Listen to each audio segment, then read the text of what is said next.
Good afternoon. Took me a minute to find the mute button. Welcome, and thank you for joining us this afternoon for Ben Court. He's going to be talking to us about the community impacts of cannabis and legalized marijuana, so we're really excited to have him. I'm Melanie Schwartz. I'm here representing the Substance Abuse Connect Coalition in Rimrock, and we're just really thrilled to have you. And I just wanted to let you know that Substance Abuse Connect is in a 3-year strategy plan right now, and we have the plan back on that back table. And as part of that, we are doing education for our community around substance abuse and in the areas of treatment, prevention, and diversion. So this is one of our education series, and we really appreciate you being here. And if you want to be involved with Substance Abuse Connect or get more information, we encourage you to take one of Becky's cards on the back table there and get a hold of us. So with that, I am going to introduce Ben Court. Ben has been in our community several times to talk about this, but today we really wanted him to talk to our community about what the impacts will be now that the voters have voted to legalize marijuana recreationally and medicinally. So he is going to share with you some of his experiences and also what our community can expect in the future. So with that, Ben.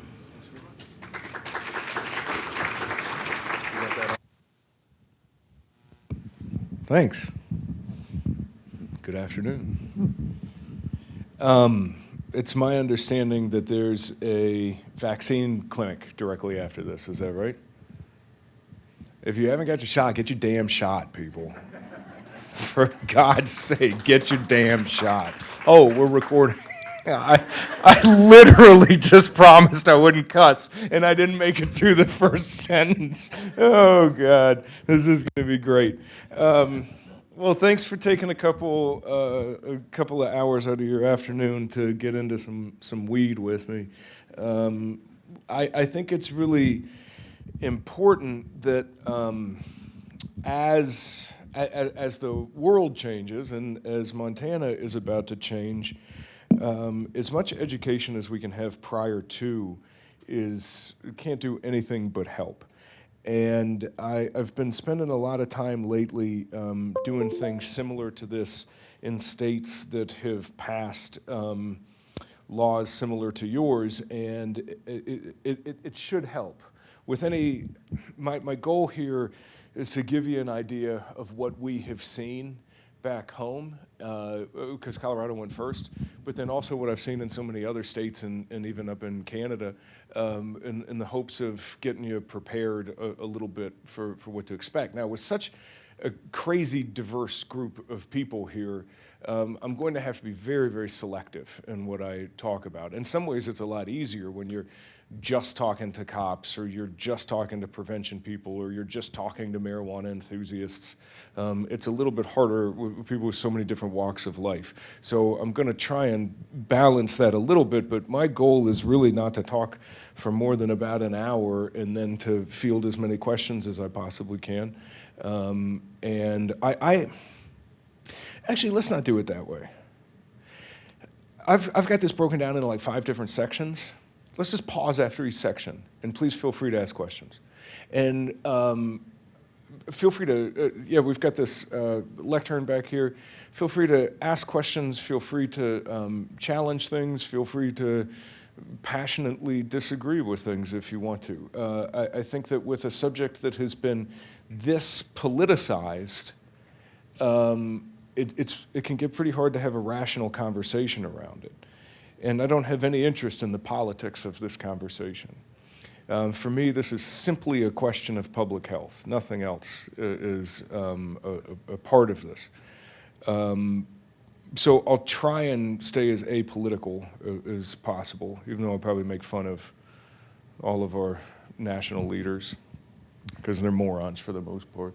Let me give you, attempt to walk that fine line. Where's my... So from a cussing standpoint, is prick a bad word? Okay. My apologies, man. I will try to walk the fine line between sounding like a conceited jerk and telling you enough about me that you think I'm worth listening to.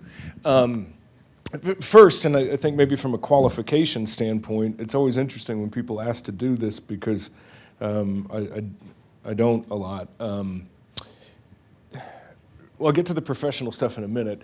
I'm a dad raising 3 kids in public schools in Colorado, Boulder County, Colorado.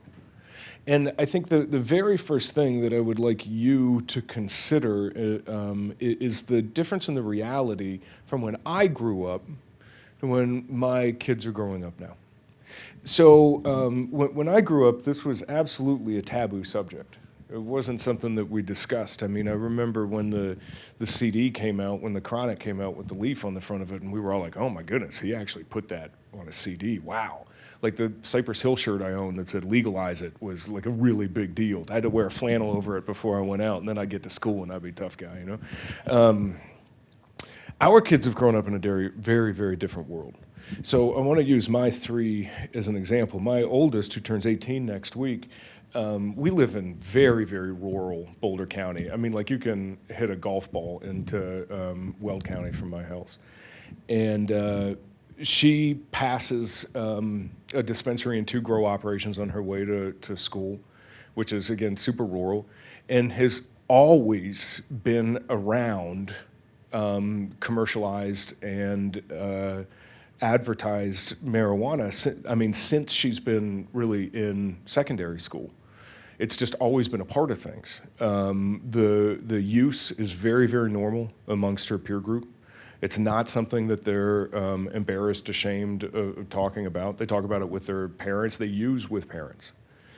And my house doesn't do that because I like to follow science.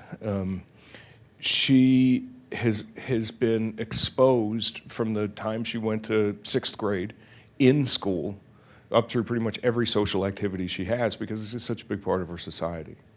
So let's skip my middle son because he's middle and he's used to getting skipped. And we'll go to my youngest who's 12. So he was born in 2009. We opened retail in 2009. So he literally has never known a world without commercialized marijuana sales, ever. And this is the first thing I'd like us to think about a little bit is the majority of what I'm going to discuss with you today is how this is impacting problemed users, and problemed users typically start young. So the impacts on young people, they have just grown up in a different world than we did. And I think that if we continue with the same message to them or the same approach, we might keep missing them. But if we get educated on what's taking place today, what they're using, what their perceptions are of what they're using, I think that we can be more effective in the way that we communicate with them. Another thing I'd like to mention is my own recovery, which I know colors this.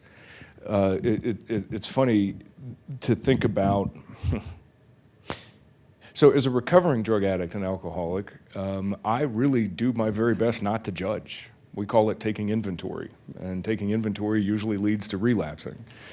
And that means not judging people who are choosing a different life than I do. For me, I'm a pretty big fan of sobriety. I love being clear-eyed. I really, really like to be right here with you right now, with nothing between it.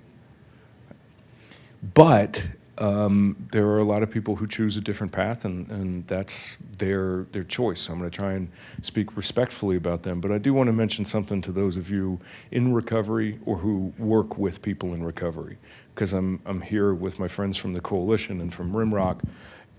This is a game changer. And we spoke about this yesterday at Rimrock. And the game changer part is, well, there's a couple components to it. First, if you're not a part of the recovery world, then you can tune out for the next minute or two because this won't make much sense. But there's always been this idea of marijuana maintenance. So that's like, okay, I quit these drugs, but I'm just going to do this one. I was at a meeting last night, and it was a Narcotics Anonymous fellowship. And they remind everybody at the beginning of that meeting that we don't substitute our narcotics with alcohol, because it's the same thing. Intoxicated's intoxicated, period.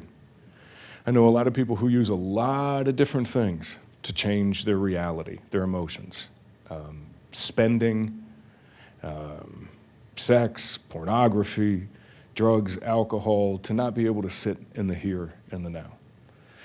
And for the people who you're working with in early recovery, you're going to have to deal with this question a lot more than you're used to. What about weed? What about weed? What about weed? It's legal now. So let me just give you a couple quick things that I like to tell the guys I sponsor. Yes, alcohol is legal as well, and you've lost your card for that one. Prescription pills are legal also, and you've lost your card for that one. This just isn't something that we get to experiment with. We don't get to because it's the intoxication that keeps us from the miracle. Like the miracle is not suffering through day after day of sobriety. The miracle is when you realize that there's a whole lot more light for some people here than there was there. The other thing that's going to happen to people in early recovery, so I picked up last month, I picked up 25 years.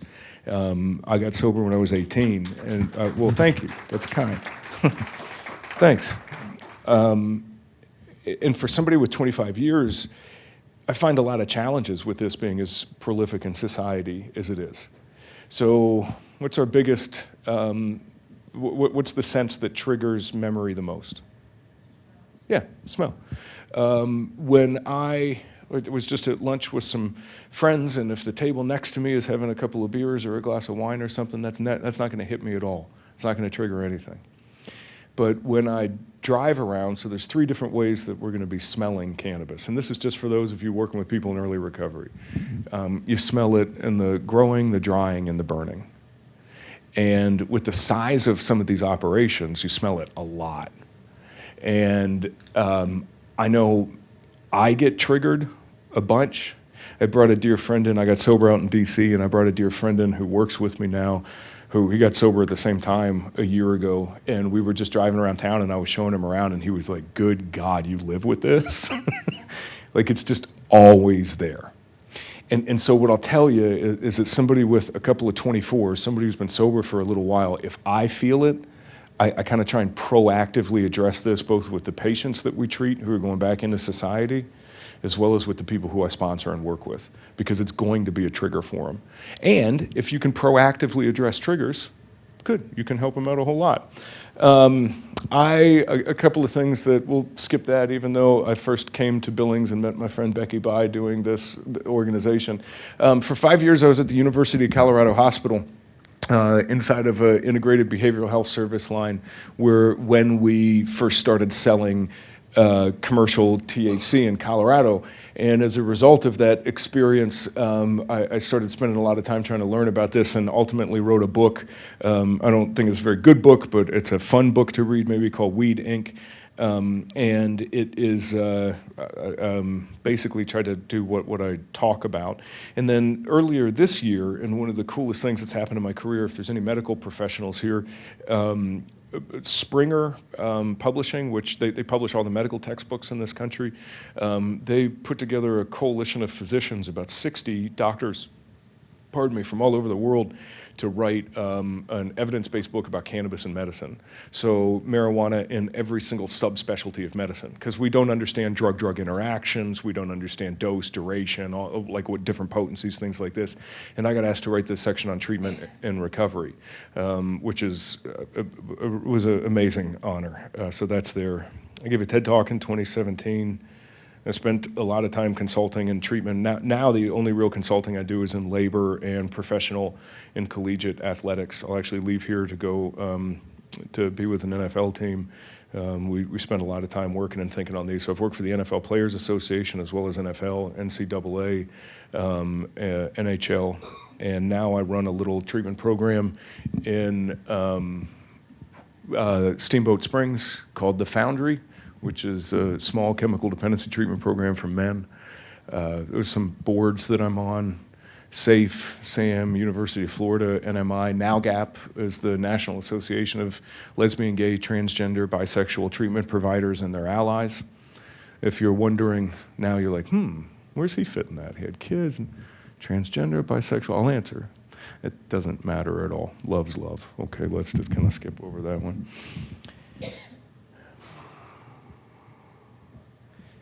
Before I go into a little bit of the science, which is only a little bit that I'm going to cover today, I need you to understand how important it is that we remain focused on the actual science.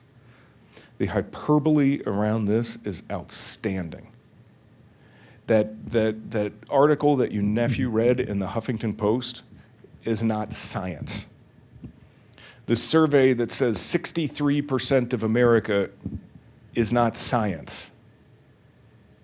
60-some% of this country thought that dude from The Apprentice would be a great president. And then later, 60% of this country thought that old guy, what's his name, would be a good president again. Like, this isn't about public opinion. This isn't about surveys. This is about science. Science is journal published and peer reviewed. It's the only thing I'm going to share with you today. It's journal published and it's peer reviewed. And we actually do know quite a bit about some of this stuff, which I'll give you some data in a minute.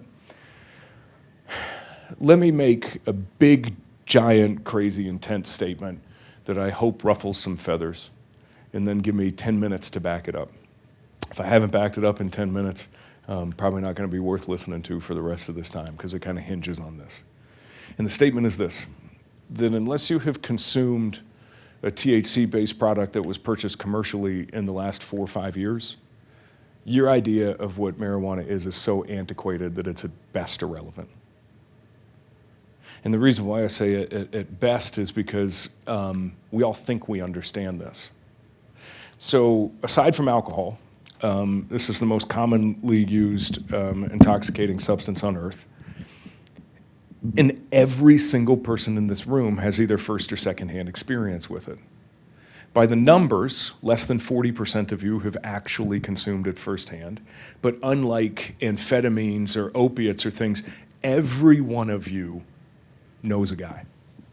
You all have someone close to you in your life who has consumed. You got an uncle, you got a sister, you got a something. And what happens with that, when we've got such an incredibly either first or secondhand experience with it, we think we understand this thing really well because we've watched what happened with our brother, or everything was fantastic with my dad as he used through this. But unless it was a product that comes from today's reality, it just is not applicable anymore. And I'll show you. I don't care how many Led Zeppelin concerts you went to, how many, for the matter, how many Cypress Hill concerts you went to. All that stuff is old. And I'll show you why in a minute. This advertisement says it beautifully. This is the new school cannabis. It's not what you smoked in the 70s. It is not. This is a market that centers around one particular component of the cannabis plant. So there's 200 and some chemicals inside of cannabis before you light it on fire, 500 and some after you light it on fire. There's 2 of them that really matter. The first one is THC. Why do we care about THC? Yeah, it is the psychoactive component inside of cannabis. Take out the THC, what do you got? Exactly, you have hemp. You have a very, very interesting little product that makes kind of cool textiles and got in trouble for looking like a cousin of its. You have the thing that makes my favorite pair of shoes. You have hemp if you don't have that. Actually, according to the feds now, if you have 0.3% or less, you have hemp. What's the other chemical we care about? Why? Yes, it's the medicine. Almost exclusively, it's where the medicine is found. No, to get into much more than that would be like some 401 stuff, so we just won't take the time on it. But the medicine is inside of the CBD. And for all of you who came here expecting a lecture on the devil's lettuce, I will disappoint you a little bit now by telling you that absolutely, without a doubt, I mean, like, it's not opinion. There's absolutely medicine inside of the cannabis plant. There is. And it exists inside of CBD. There's medicine that's a little less effective than some things we have for some conditions, and there's medicine that's almost like miracle drug category for other conditions. For some seizure disorders, as well as for appetite stimulation is a big deal, and muscle spasticity is a really, really big deal. There's some remarkable medicinal qualities inside of this plant.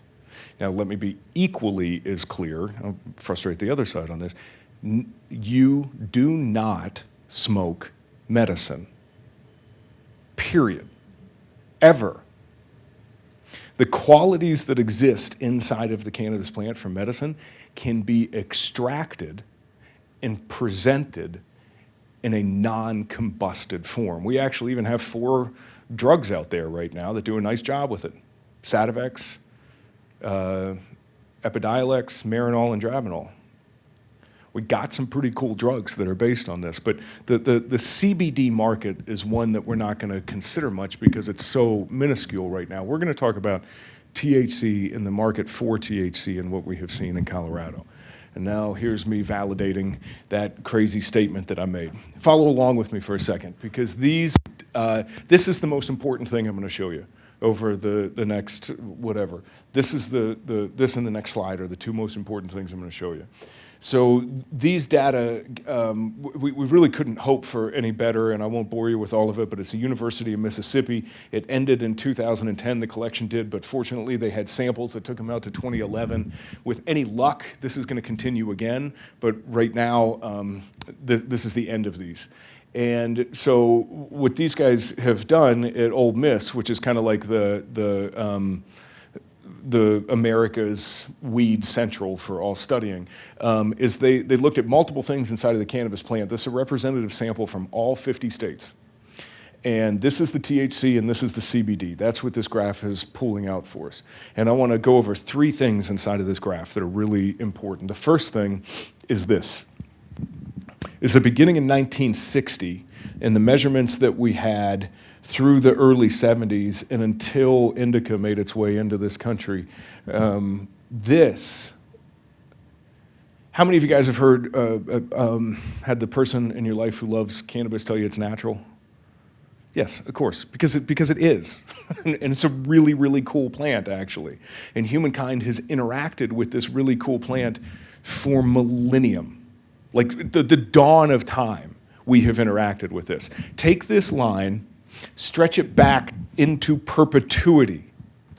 Shoot. And the average is always going to stay the same. We know this because we've actually found mummified examples of cannabis inside of tombs in Asia and Africa. That should tell you something about how important it was.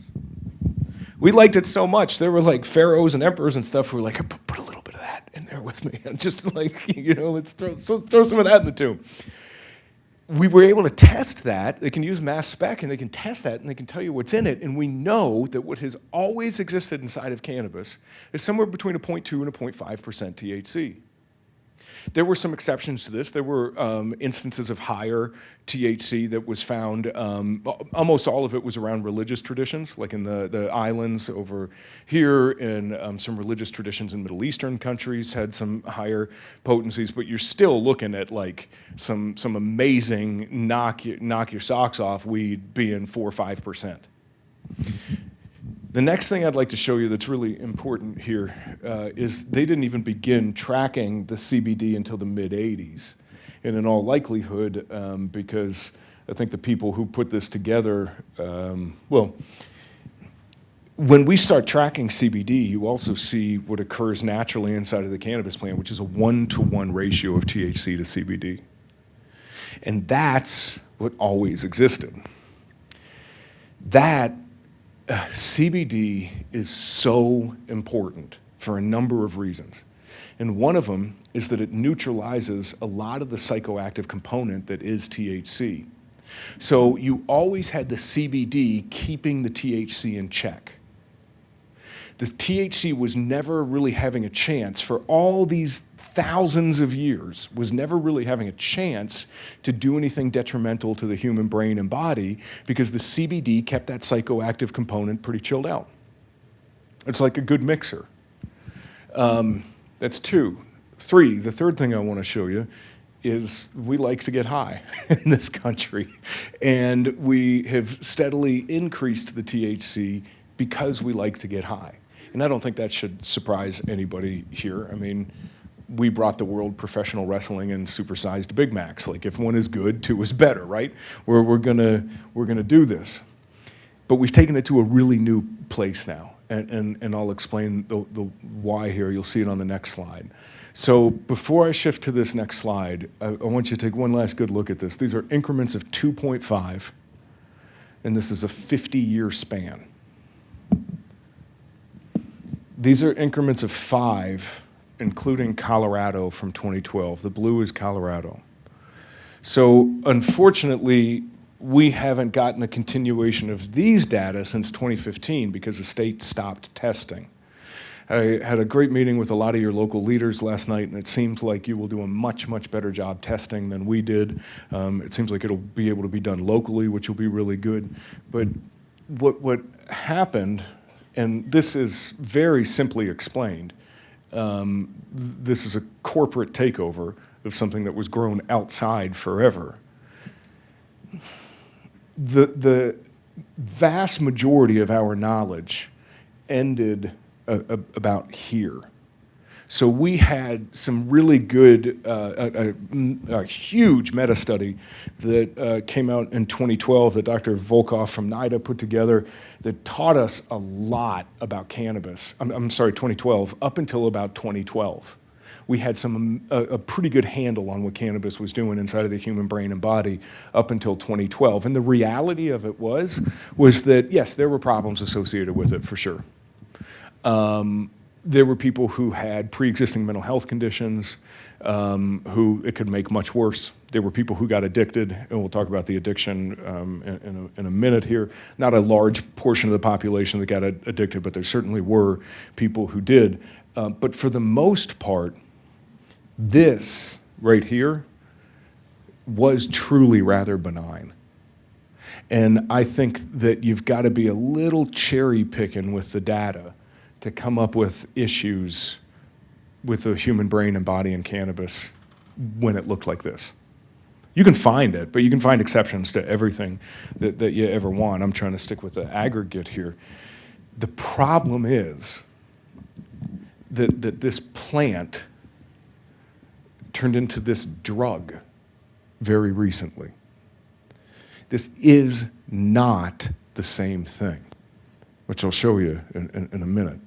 If we were talking about 4% THC and 2% CBD, 8% THC, 4% CBD, we wouldn't. I wouldn't be here having this conversation with you because I wouldn't care. In 4 years ago, we'll get to the addiction side of this in just a minute, but 4 years ago, the DSM, which is the manual that mental health professionals and doctors use to diagnose, put cannabis withdrawal into the objective diagnostic criteria. Physical. So I am a treatment provider on the front lines in Colorado, and I deal with this every single week. Physical dependence on THC. Do you know what, like 10 years ago, if I said I'm withdrawing from cannabis, what people are gonna be like, oh, okay, so you're like eating way less Cheetos and you've realized Yanni's music sucks. Is that it? And Yanni's music sucks. I've been to 3 Yanni concerts and one of them sober, and I wondered what in the world I was thinking at the end of it. This is doing rather profound and dramatic things to the human brain and body. Now here's the really scary thing. Were we to take the state of Colorado's word for it, so this is average product potency. If we were to take the state of Colorado's word for it, it hasn't been independently verified, and I'll wait for that, 2020 would see that at 63%. The apex of our knowledge for high potency cannabis is 16%. By ours, I mean like humankind. I pay attention to this stuff, and I'll share some of it with you in a few minutes. So the issue is that we have, as a society, essentially gone from good gardening to good chemistry. These are big multinational, million upon million, hundreds of $1 million behind them businesses who are producing, not growing. They're producing THC products, not growing weed. And I'll show you what those look like in just a minute. It started off really slowly for us, and I think that you guys are going to do a better job than we did. But when Colorado started, we only had 300 facilities in 2014. That number had quadrupled in 3 years in 2017. Now 2019, the last year we have data for, we went from 300 to 2,700 in 5 years. And we can support this amount of growth only because the consumer base continues to grow. I mean, there's just no other way that can happen. And the growing consumer base, it's really simple to do. You capture new users, or you convert current users to more frequent users. There's no other way to do it. The 80-20 rule that those of us in prevention are very, very familiar with has told us about 60 years worth of information on it, that about 80% of the booze in this country is consumed by about 20% of the consumers. And that actually held true for the first 3 years in Colorado. It was about 16% of the consumers who were consuming about 80% of the THC until last year. In 2020, 6.1% of the users in Colorado consumed 75.7% of all the THC. We sold $2.1 billion worth of cannabis last year. So somebody can do the math on what that is, what 3/4 of $2 billion is a very, very valuable demographic. Very. Do you think that the people behind the sales of this care, when you come down from Montana, fly into DIA, drive up to Breckenridge and stop and buy a gummy on your way up? Great, thanks for your $6. We really appreciate it. I don't care. Don't drive, don't let kids see you, as long as you got a myelinated frontal lobe. No, none for kids.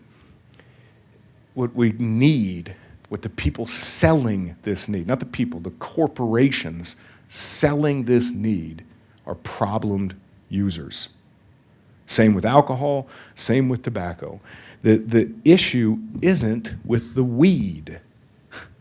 The issue is with any vice substance that's got an addiction for profit behind it. Always has been.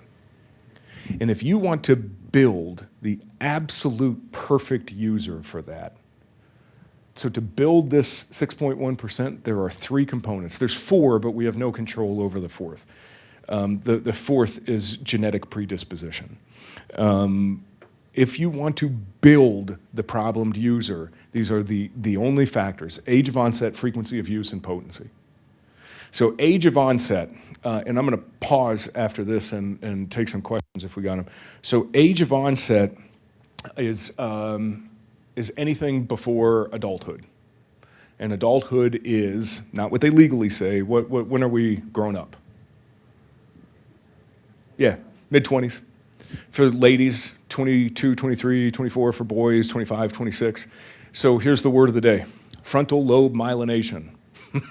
It's when our frontal lobe is fully myelinated. And I want you to think about it this way: putting a psychoactive substance into our body, into our brain, is risking doing some damage to our brain. But once it's fully myelinated, once our frontal lobe is fully protected, think of our brain as the cell phone, the myelination is the case.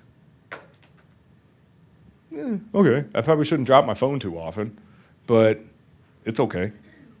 Now, I would never do that without the case on. So any use pre-myelination, pre-mid-20s, is ill-advised. And the farther you are from myelination, the less advisable it is.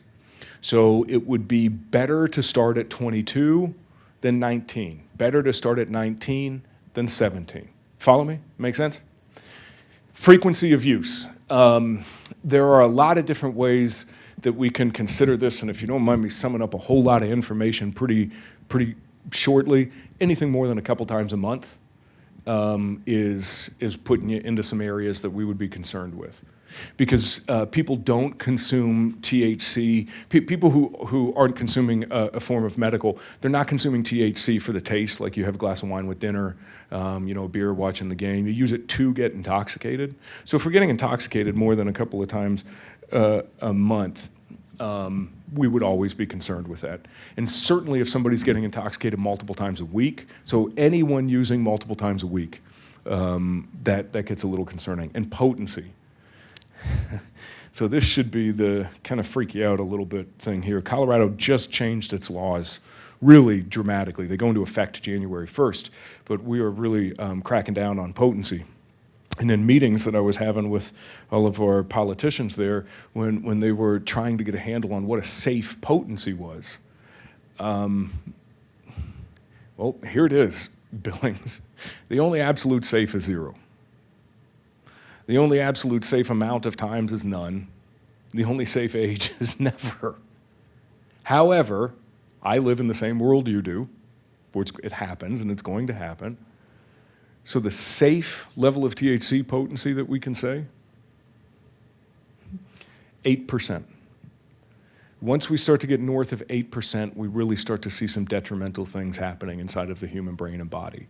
Sub 8%, you realize medicinal benefits, and you really don't see a lot of issues associated with it, especially when it's got CBD. So these are the big factors that we're considering when we're thinking about problemed use that are going to lead to some of the bigger issues that I'm going to discuss with you. So how about if I pause here? We've kind of covered potency. Please feel free to jump up to the lectern and ask any questions that you like right now.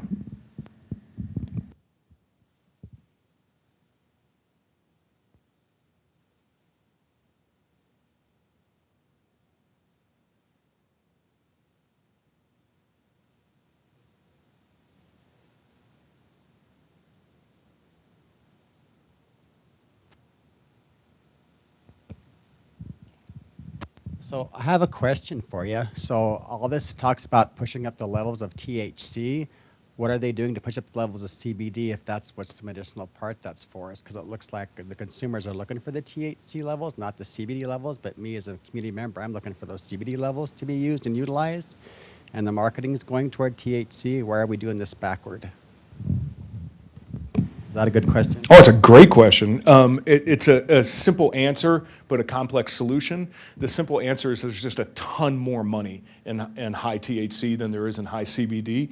We also, I mean, that I'm aware of, I actually haven't, I don't think I've kept up to date on my CBD research this year, but up until last year, I could tell you that we hadn't really achieved more than 16% CBD inside of a plant.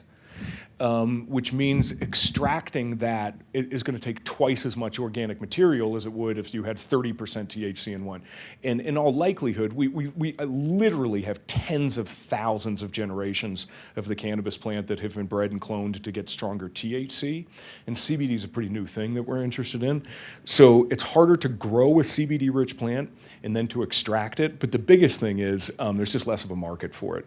I mean, there is for some people, but I'm also pretty sure Starbucks sells decaf coffee. I've just never ordered any. It's a great question. Any other thoughts, questions?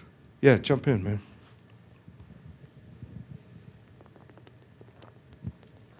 Yeah, I grew up born and raised in Berthoud, Colorado, and but I moved up My here. kids go to Berthoud High. Oh no, are you kidding me? That's how I graduated, 1998, Berthoud Spartans. That's All crazy. right, man. I moved up here in 2013, so I missed sort of what this did in Colorado. Might be asking this a little bit too early with the age of onset. My question is, what do you see with how it's marketed to kids, or even pre 24, 25? Are there billboards? How's it marketed, and what has Colorado done to maybe keep the marketing from being effective? Everybody who's giggling has seen me talk before. Let me just give you a couple, because I have mine here. I got rid of most of them, but it is the exact same thing as tobacco and alcohol with it. We just haven't built the same regulations for them. So I usually start this part of the slideshow with a picture that I took out now because I wanted to make this really short of Cookie Monster on the side of a dispensary with a plate full of weed in Colorado Springs. They actually got a cease and desist from Sesame Street. Now I'll start it with this one, especially since we're neighbors. So this was when my kids went to school in Niwot, Boulder County. So I go to Berthoud, I pay Boulder County taxes. I get Berthoud education. It's awesome, right? This was the insert that they gave all of the kids a couple years ago. My daughter was going from 8th to 9th grade, my son from 6th to 7th. So the county, every school in the county gave the incoming 7th and incoming 9th graders this, because we're an open enrollment community. It was all the open house dates, and they gave this to every kid in the county. My daughter comes home, and she comes back upstairs from her room, and she said, "Look at this, Dad." half of the first page is an ad for a dispensary called Starbuds. And she said, first I thought it was for Starbucks, but then I realized it was for Starbucks. I thought, oh, that guy he had to win awards. Put it in front of every juvenile eye in the county and co-branded it with something that they know and love. The intentional and specific marketing toward youth is off the charts. If any of you would like it, I share this free. I only take pictures of the most egregious. And I've got a folder with almost 800 photographs on my phone that I share with anybody who wants it. I put you on it, and then when I put a new one in, you get it. Because they specifically target youth. They're going to, forever, every single business owner and every lobbyist and everything will say, we don't want that, we don't want that. They need that. Since when did we start taking Philip Morris's word on what we were going to believe on the tobacco side? They need that. Here, this is a move-in special at CU Boulder. So clearly targeting freshmen and sophomores. Again, I've got 800 of these. This is an advertising campaign that these guys ran for about 3 years, and this was everywhere. Buses, billboards, smoke weed every day. Listen, I don't care how myelinated your frontal lobe is, don't. I don't care, like, if you love weed, if weed's the greatest thing in the entire world, don't smoke weed every day. It changes the physical structure of your brain. Don't do it. We have things telling us don't forget to dabble. So dab would be the verb of concentrate consumption. Don't forget to dab daily. We make pre-rolls, so you can just grab them and roll with them. In fact, I was at an event. There's no hyperbole, no anything. I don't need hyperbole because this is just life. I was at an event this weekend with my boys, a 12-year-old and 16-year-old, and we were out back on the porch in the mountains, and someone who was on the event with us came out and lit one of these. Like, from this far away from my 12-year-old. This is just what we do. We get high and we do everything. And then we have messaging like this that says, you guys have Dear Abby, don't worry, you'll get Dear Stoner. Dear Stoner, how can I easily request the highest potency strains of a product? Bud tenders are trained to have their most potent products at the ready when asked for a suggestion. This reality so if you know Boulder, there's our flat irons, there's the teddy bear on the roster rocket saying stay high. This image is everywhere. These guys have done a really amazing job. Stickers everywhere, t-shirts. What I hope you in Montana get sooner than we did, even those of you here who love cannabis, who are planning on consuming it, who are planning on growing it, who are a big fan of it, is that the corporate powers that be behind this care about one thing: money. That's it. They don't care about giving the world cannabis.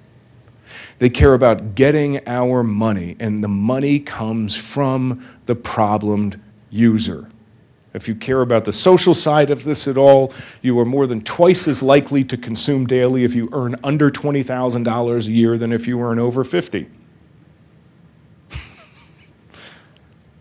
Poor, the disenfranchised, the young, this is what we've always gone after. And it's not like it's similar players. The guy who ran Purdue, his name's actually John Stewart, not that John Stewart, but another. The guy who ran Purdue Pharma when Purdue did what they did.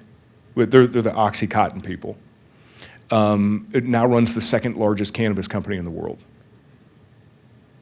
Like the folks who've come from Philip Morris, they're at Tilray now. It's the same players and it's the same playbook. So love weed, hate weed, whatever you want. Just understand that the intention is to get more money. It's not a social justice thing. And this is really important. This is just a little ammo for you parents out there. Listen, there are exceptions to every rule. but this is a gigantic study out of New Zealand that's been running for 30 years, and it's a beautiful study. There are exceptions to every rule. Like, I had somebody I was doing some forum once. It was like the Vail Institute, I think, and he said, "Ben, is marijuana a gateway drug?" And it was obviously a rhetorical question because he didn't give me time to answer. And he said, "It's a gateway to the White House," because, you know, the last three, at that point, Barack Obama was in office, so Obama consumed, Clinton consumed, George Bush, like, consumed. Donald Trump's the only one who hasn't, maybe needed to, I don't know. But there are always exceptions. You'll always find people like when the kid tells you, "Well, I'm not going to college. Bill Gates didn't go to college." Okay, right. Exception, rule. Rule, the more cannabis you consume, blue, the more likely you are to be dependent on welfare, unemployed, lowest personal income, and there's your gaining an advanced degree. Exceptions to every rule, but that is the big one. So consumption trends. This we're going to go through, I think. What time did we start? We started at... Okay. Concentrates, edibles, and vaping.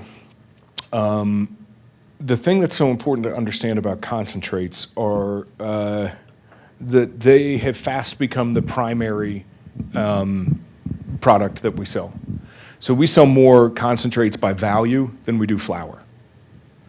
So if you're familiar with what cannabis is, it's a plant that grows in the ground pretty quickly, and you get leaves and you get buds and you get a stem, and we smoke the buds, and sometimes if we have to, we smoke the leaves, and then you get nasty little stem stuff and seeds that pop all over, but it's all about the buds. We smoke the buds.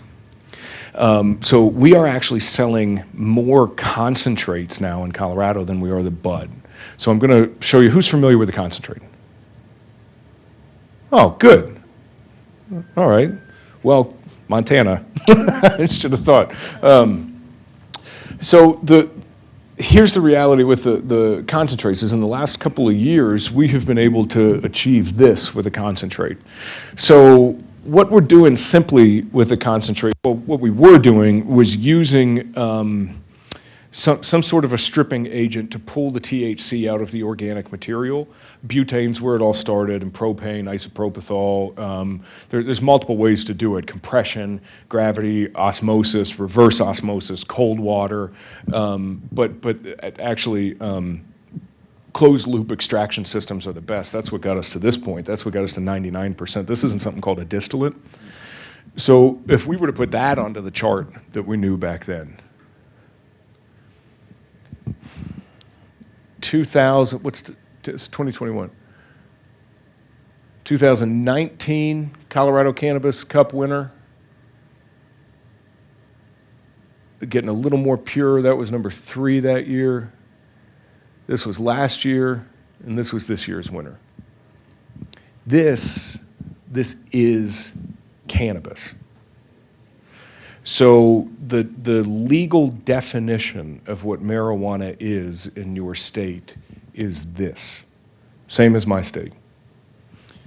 This is being consumed at a higher rate than the flower. Can that sink in for a minute? In the last month, we're a small program. In the last month, we have admitted 2 patients, both of them 120, 119, THC specific, cannabis use disorder, nothing else on board, who had never smoked a flower. They'd initiated on concentrates.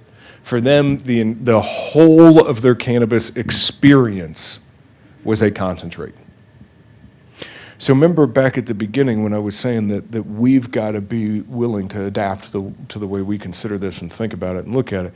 We really had better be able to. In fact, I spent a lot of time yesterday with my good friends at Rimrock talking about how we can ask different questions during the assessment period to learn more about who the patients are so that we can better meet their needs. Because the consumer of this presents very, very differently than the consumer of the plant. I'll show you that in, well, next slide after this one. So this is what it would look like in its uncooled form. I just want you to imagine for a minute the scientific acumen that it takes to go from a green organic material to this. This is not Cheech and Chong with a fake cover over the pool. This is Walter White. I hope I got the volume down. Oh, good, I did. So this is someone taking a concentrate hit in a dispensary in California. The really interesting thing about concentrates, and where we're still learning so much about it, is they do a lot of things opposite. They do a lot of things opposite from normal cannabis. So cannabis lowers your heart rate and lowers your blood pressure. We've heard about the glaucoma things. This was a result of a rapidly spiking blood pressure and heart rate. I mean, you can put any number of these that you want to watch on YouTube tonight, tens of thousands, hundreds of thousands of these things on YouTube tonight. So these concentrates are raising the heart rate up to 50 beats per minute for out to 3 hours. So it's a vasoconstrictor now. So there's a lot of really crazy things that happen, but they're all typically one-offs. But the heart rate is not, and the blood pressure spikes are not. So first thing that we're learning about concentrates is they've done the opposite of what smoking cannabis used to do, which was bring you down. Heart rate, respiratory rate, blood pressure down. These are heart rate up, blood pressure up. I don't know about respiratory rate. This is one that I'd like to show you because I think it's really important that we understand tolerance, and this is why I think we've moved in this direction. This is a gentleman who's got a YouTube channel I'd encourage you to check out tonight. His name is Stoners Are Weed, and this particular channel is called Kill a Friend Day. And what he does on Kill a Friend Day is he gives dedicated marijuana users their first concentrate hit, and then films it. Kind of get out of the way. And you can actually learn a lot about it. But the reason why I'm going to show you this, because for the illustration here that I think is so fantastic, is, so this is the gentleman who owns the channel. He's going to take a really rock solid size concentrate hit. I mean, he's Canadian, but he clears that tube like a champion of freedom and justice. There ain't nothing left. Now, what I want you to notice here is you got no change in affect. What's the word for that? Tolerance is the word for that. Fuck that shit. So since there's no lethal overdose associated with THC consumption, it means that we can grab some rookie continue outside the to street, be like, "Hey, put come the with me." THC molecule. He's quite we new can to dabbing, continue so it's kind of bind like a it virgin loan to the shark. cannabidiol receptors inside of our HP dab bodies fellas. forever. Like we can just stack it's it and nice and stack hot it for and you. stack it and stack it, so we never get to a point where we stop building tolerance. You will always build tolerance to THC the more you smoke. He's It's weird why, already. like I'm even fucking Snoop scared. takes a month off every year. Calls it a tolerance reset. Fucking scared. So the reason we're watching this one is this young man just gets a really little bit of it. I think it hits him pretty hard. And I can't fast forward. I've got this embedded, so I can't fast forward, so we'll wait. But the reason why I like this guy's Okay channel to so spit on my much show, man. is he puts up the examples of people who are in real distress. And the way that this distress manifests, so he's having a lot of trouble breathing, and it could be this. So for any first responders, in the room, anybody who works in that, well, there's anaphylaxis associated with cannabis consumption. It's minor, hardly ever there, but as more people consume it, we'll see more of it. So the interesting thing about this and how he presents is, and so many other kids on this channel, is they do not present like somebody who's intoxicated on THC. When we think about THC intoxication, we typically think about what's the profile? Yeah, chilled out, laughing, like enjoying the music a little bit more, sitting back with you feel like it's usually a pretty laid back experience. We don't think about psychosis. Man, you haven't puked yet. That's a problem. So this young man starts people to on here puke. display what looks like obsessive tactile behavior. Obsessive tactile behavior is something that you think about with synthetic drugs. You know, when somebody like can't stop Man, with the he's a good skin, or sport. they're always on I love the somebody's guy. hair. I love you too, man. Absolutely is never anything you would think about with THC. See this? Yeah.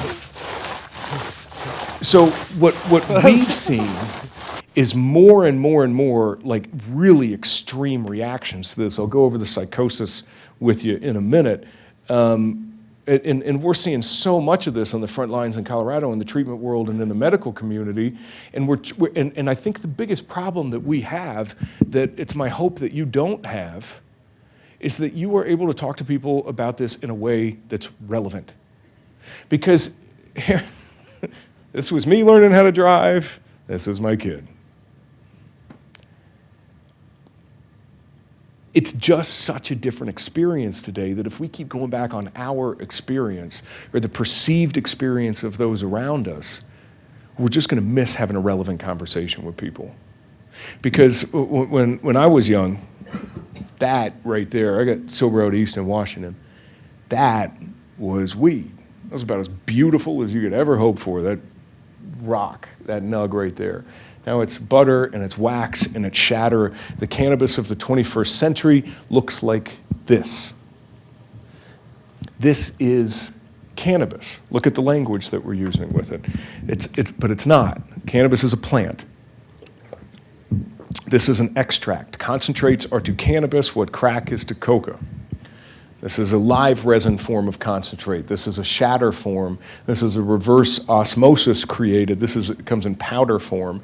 These are, you think of like a almost sticky, like glue kind of a thing. There's preloaded in syringes. Here's a sheet of shatter. That's honey. These are really potent forms of shatter. This is, I thought this was a pretty accurate description. Powered by science, fueled by nature. But the problem that we're still going to have with, especially with the young people, is this narrative. Are you going back to nature? Don't forget your natural cannabis or your concentrate headquarters. Concentrates aren't natural at all. And they don't until we have a much better understanding of what they're doing inside of the human brain and body. Somebody who likes to, I mean, my politics are way more libertarian than anything else. Do your thing, man. Don't get in my way. Do your thing.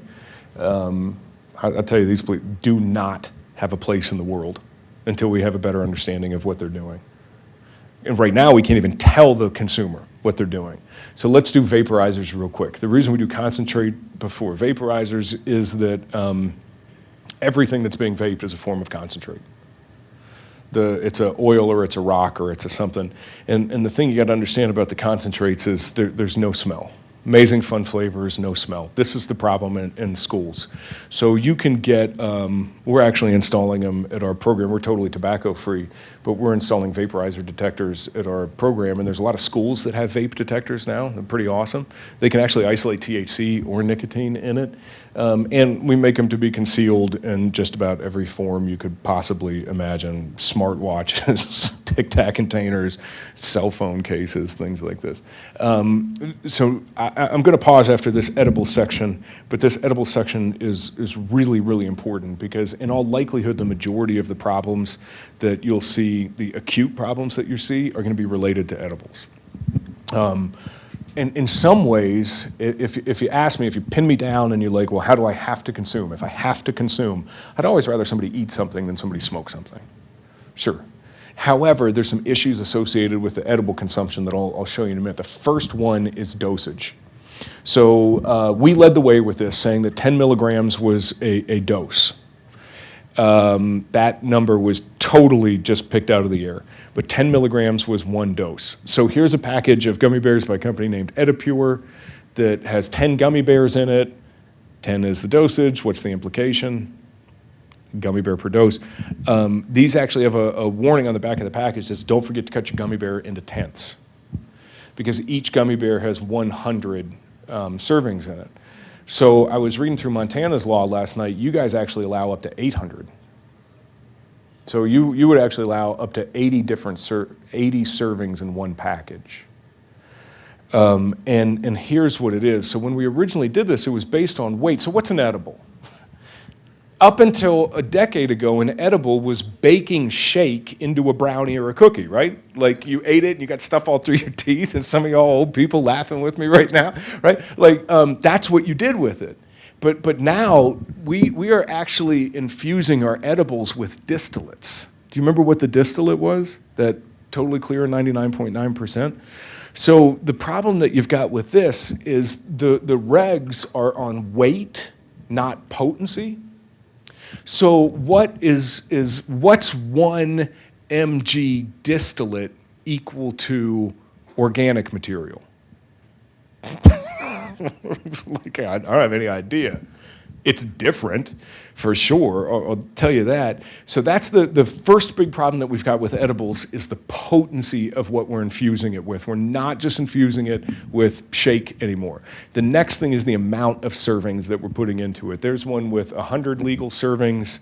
The Cake Pops got 1,000 milligrams, 100 legal servings. You guys cap out at 800, so I don't think you would see Cake Pops with much more than 800 milligrams of THC in it. But so if I were to consume that, or somebody in my boat who doesn't have THC in their system and hasn't had it in their system in a number of years, if I were to consume that, I'd be in a state of panic. It would hit me, I'd be in an acute state. I'd need help. The reason why we make these isn't for anybody other than the person who's got a tolerance, like the gentleman in the video that we showed. Because for most of us to eat this, that is it for the next day or two. But the fringe will always drive the market. The problemed user will always drive it, so you'll continue to see these things going up. So here's something for parents and administrators and everything, and I know you guys in the town are considering this really closely because one of the biggest tricks with edibles is we have no FDA oversight to it. So everything that we put in or on our body as a rule falls under the purview of FDA. Big federal agency that says safe, not safe. If it's not safe, you can sue them. Not FDA, you can sue the manufacturers, make a bunch of money.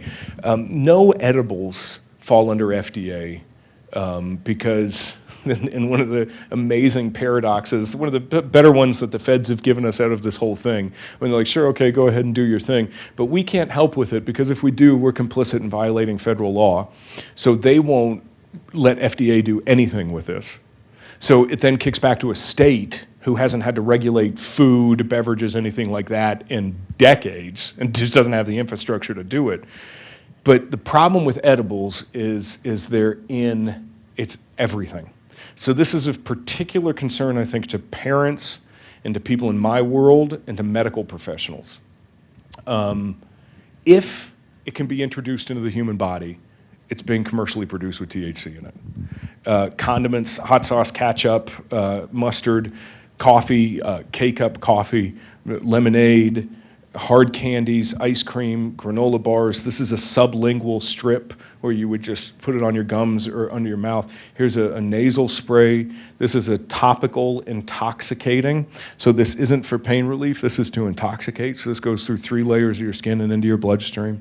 This is a swallowable pill in indica and sativa both. There's a lollipop. Here's THC-infused tea.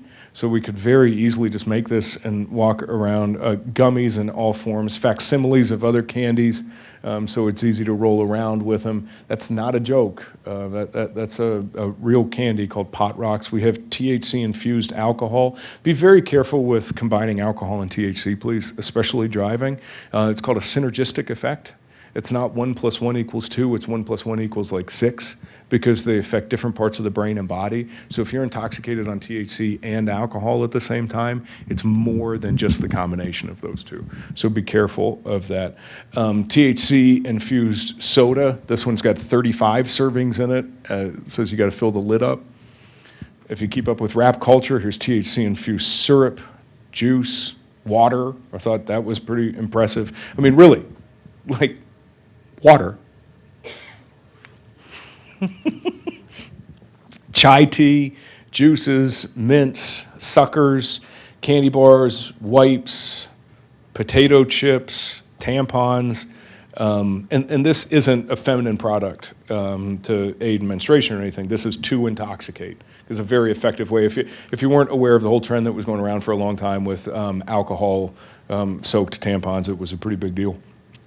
This is this about a year old as far as I can tell, but these are water-soluble drops that you can carry around and turn anything into an edible. So you just put one of those on your broccoli, and you've got an edible. We have cannabis-infused gum, candy bars, cookies. So are you getting the point here? 5-hour energies. There's a deodorant. That's pretty rad. Breast spray, et cetera. It goes on and on. Suppositories. Goes on and on and on and on. So the next section that I'm going to talk with you about is substance use disorder, addiction, and mental health. But before we do that, let's go back to questions. So either anything around potency or these forms of use. Do you mind grabbing the mic because they're recording the thing?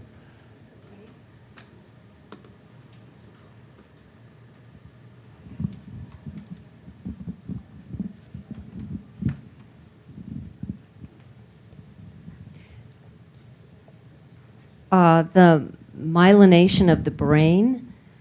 If a person starts smoking or using early in their teens or even preteens, will there ever be myelination of the brain if they continue? Because I know a lot of people who have smoked their whole lives and they don't seem to mature. They don't seem to flower in any way ever. Maybe it's, can you talk about that? Yeah, the myelination question you're asking is above my pay grade. I'm pretty sure that still occurs, yes. But what you're talking about a lot of the times is a rewiring of things that we do when we start to consume early. And I mean, we could spend a couple of hours talking about just that. But the first thing would be resilience and coping mechanisms that we defer the growth of. So a lot of the times if somebody consumes really anything, but since this is the most common when they consume up front, what they're doing is they're training their brain that's how you deal with stress, anxiety, et cetera. So it makes them much less able to deal with those things in the long term. The other thing, and I actually think you said that very well, they just don't flower. This is one of the biggest problems with addiction to cannabis, which we're going to talk about next, is it's not like some big firestorm for the most part. I mean, it's getting there with psychosis now, but it's like meth. Like the person they've got this crazy, awful, unbelievable story. What it is a lot of the time is just not the full realization of what the potential could be. So there's actually a medical term, this is interesting, a little bit of trivia. There's a medical term that is not used in association with anything other than chronic cannabis consumption. And it's called chronic apathy. Right. So while we know, I know plenty of people, and you look at half of Hollywood, and you see these people are amazing, and they get great things done, and they make wonderful art, and they're the exception. For most folks, it does inhibit. It does dampen. It does keep us from being, so there's never really the point where we're like, oh my goodness, can you believe what weed made Ben do? It's more like, I really thought he'd ended up in school, kind of thing.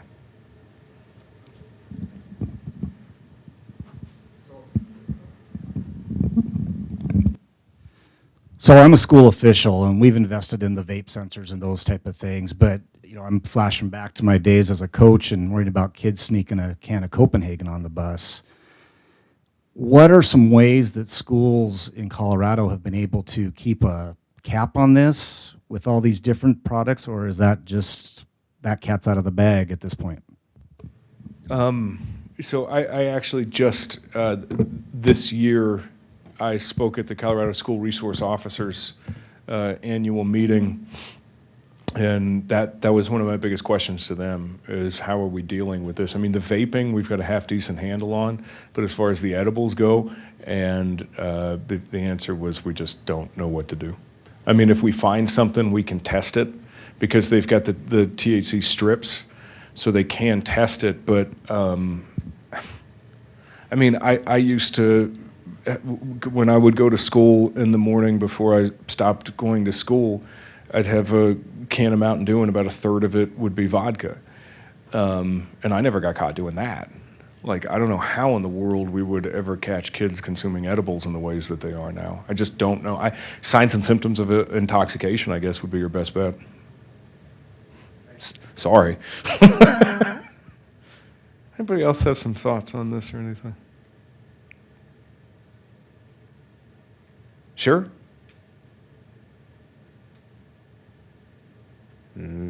Oh, good. Might be on. Yeah, I think it is.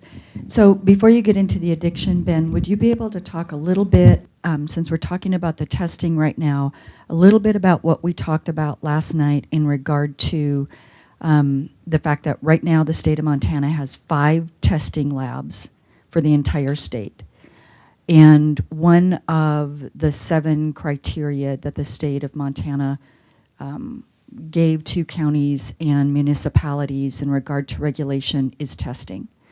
One of the comments you made for us last night, which I thought was very good, and one of the things that we're really looking at is the testing process.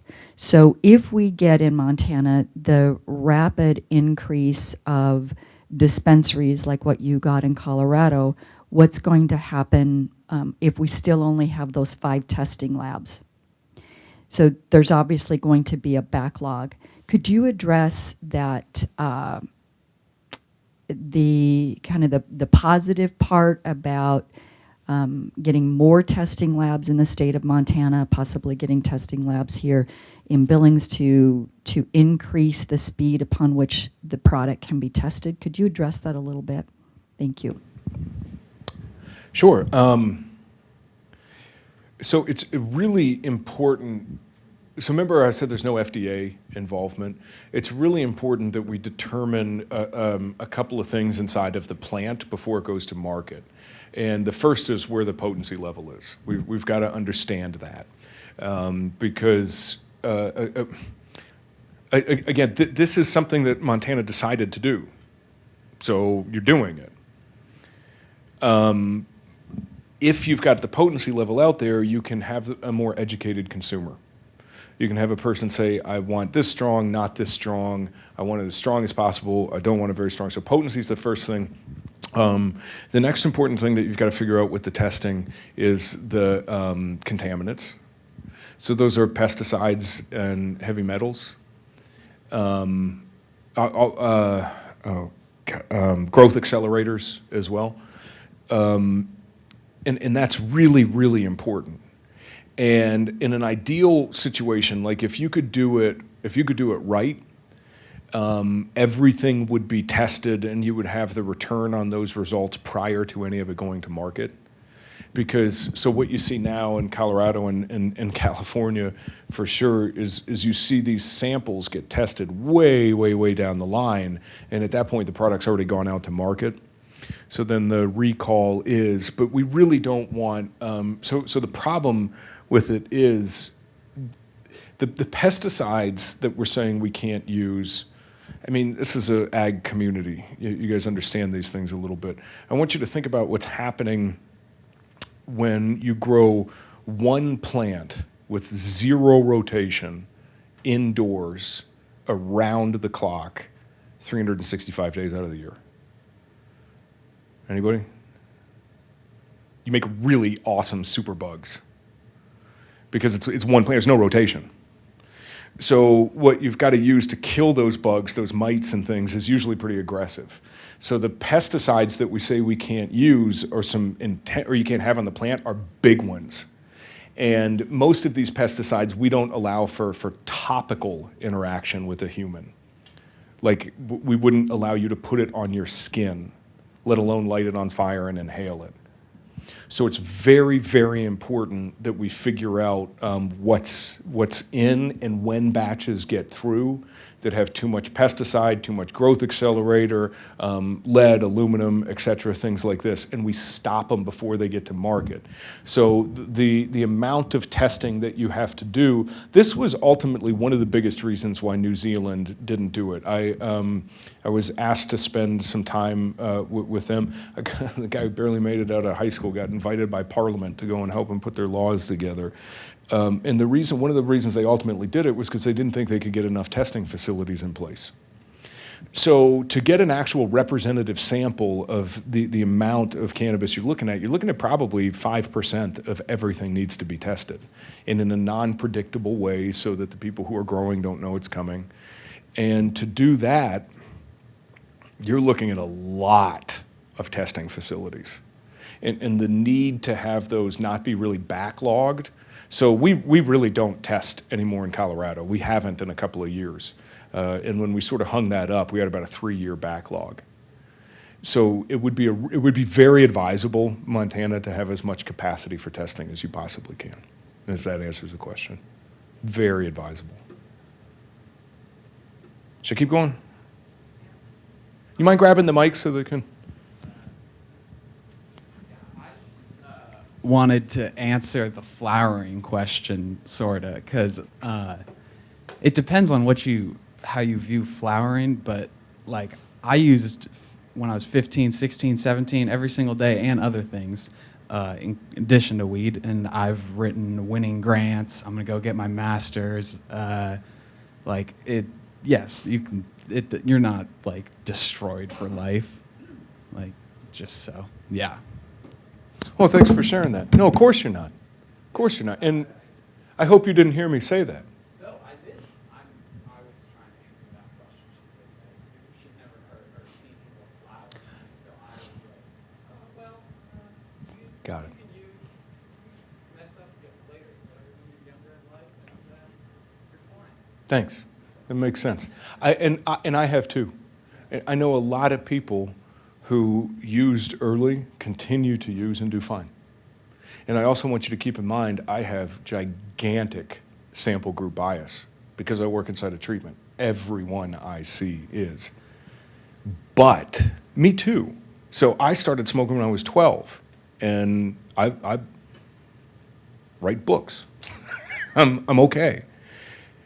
But as a rule, we're the exception. And there are lots of exceptions. And so this is one of the things I think is really important, especially in a community that now has legal cannabis in it, is you can't end up with an us and them. The worst thing in the world we could have would be a meeting like this that was like a wedding, where you come in and they say bride or groom, user or non-user, and then we don't talk anymore. Because one of the things that I've always thought sets us back in this conversation is the absolute demonization of use and the user. I've also thought we get set back when the user isn't willing to come and sit here. Thank you. Like to come and sit and to say things like, wow, okay, there can be a reality for other people, it's not my reality. I think it's a really great thing when we can have open and honest conversations about it, because different people are going to be affected differently. This is really, really important for us to understand. Maybe just be, okay, this is my world. And these are my friends who work here in this area. You guys understand this geography, so it'll make more sense, because one of the most common questions I get asked, I do a lot of media stuff, and one of the most common questions I get asked is do you really believe that marijuana is addictive? And I like to answer that by saying I believe marijuana is addictive in the same way I believe Wyoming lies directly north of Colorado. Yes, I believe those things. Because addiction is not something that we can assign arbitrarily. We can't even meet somebody and say, I smoke every day. And you're like, okay, well, you're an addict. I can't walk around this room and take your profile and say, addict, what did you drive here in? An El Camino? Addict. Let me see that playlist on your phone. Way too much Snoop Dogg. Addict. Oh, clearly, you're fine. Nothing wrong with you. You're great. Not addict. You can't do that. You have objective diagnostic criteria. There are 11 objective diagnostic criteria. If one meets 2 or 3, it's categorized as a mild substance use disorder. 4 or 5, moderate. 2 or 3, keep an eye on it. We don't really pay a ton of attention to this. 4 or 5, moderate. 6 or severe, we want to help them. So when I say there's no question about it, you take out what the chemical is. It doesn't matter what it is. If someone meets these criteria, there is an addiction to that thing. It doesn't matter what it is. Addiction to cannabis has lower rates than other things for the most part. I'll share with you in a minute. I actually think I'm going to skip this one and go to this one. We've seen, so the thing that I got the most interested in this was in 2015, about 3/4 of the way through the year. I worked in an adult-only program, only voluntary. I've never worked in a place that where people are mandated. And by the end of 2015, we'd admitted more adults for cannabis use disorder than we had for opiates. And all of us were like, what the hell? You don't do inpatient for this. But then as the profile started to change and the issues associated with them started to change, we all started paying different attention to it. So here is a summary of a lot of research and understanding about addiction. It is very real, and it's not easy to treat. A lot of the times, it's taking us an extended period of time until we find baseline with this person. Requires long stays in treatment and antipsychotic medications. I would say, I think I could actually pull this data. We're not big enough, it'll be a tiny N, but I'll bet you it's taking us between 2 and 3.5 weeks to find baseline with a lot of our cannabis-induced psychotic patients who come in. When they get that bad, that the psychosis exists outside of the intoxication, it's taken us weeks to find baseline with them, so we got to use the meds to get there. So traditionally, rates of addiction to THC were about 10%, utterly inconsequential. This came up until about 2012, that last giant meta-study I mentioned to you. It didn't matter when they told us that, because that's the rate of the population that's genetically predisposed anyway. Like, if all of us woke up tomorrow and found ourselves alone on a desert island, like 10% of you would be doing weird stuff with coconuts with me to spike our dopamine. Like, it's just how we're wired. So up until 2012, this not even a thing. Last year, that same study, a meta, huge, hundreds of thousands of people in this, at this end, shows us that roughly 1/3 of everyone who's exposed, so the way that we measure that is if you are exposed to THC, there is a 30% chance that at some point in your life you will meet the diagnostic criteria for a cannabis use disorder. Now, that could be mild, that could be smoke a little too much in college, that could be I had a crazy summer, or that could be somebody who's totally derailed and can't continue on with things, which is very real as well. So a lot of these patients are requiring physical detox and acute medical intervention. We've had to get very good at this, and I would suggest the medical providers and treatment providers, you guys will too. I know I was talking with your nurses about it yesterday. The acute psychosis is certainly something that you're going to see, but the hyperemesis is really intense byproduct for a lot of people of trying to stop. And then the signs and symptoms of detoxing from it, a lot of the times are the self-identified reasons why people use. So you get more anxious, you can't sleep, you can't eat as well when you stop. And so what the user will tell you is, well, I've always used this to sleep, to fight anxiety, to fight depression. And then when they stop, they feel those things. So it's a negative reinforcer to remain stopped. However, that should ease up 5-6 days into it and then come back 12 or 14 days into it, but it will get better in the end. Ma'am? Could you just explain baseline? Sure. The question was, can I just explain baseline? So baseline would be,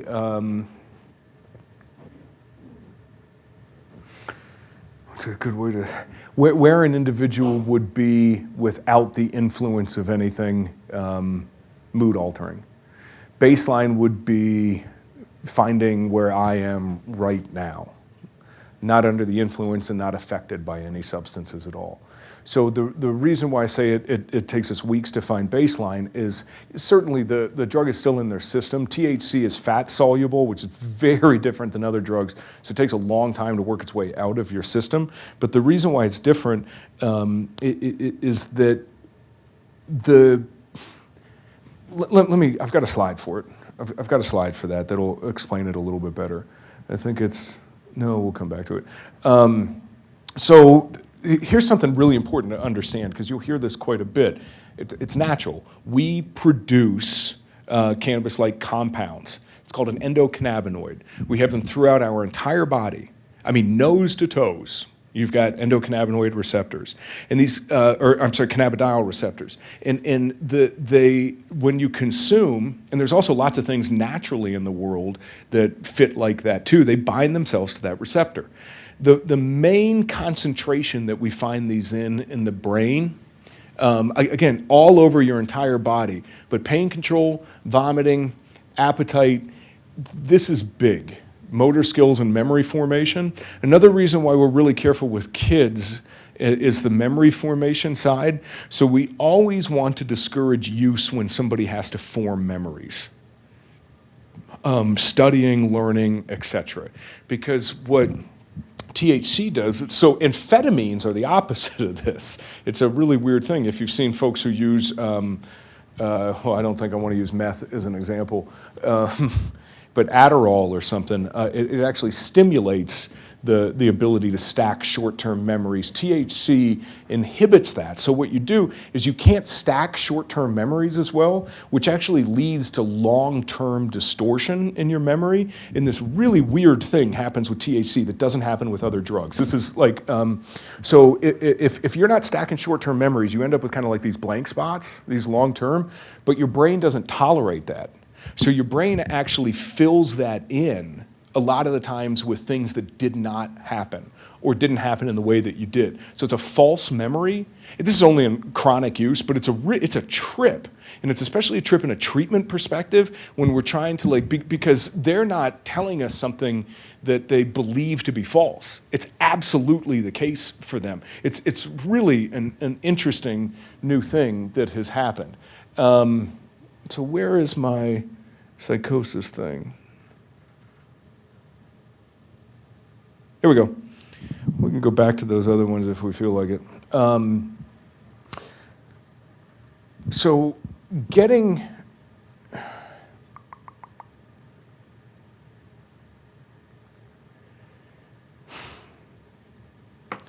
So your odds of... I didn't update this.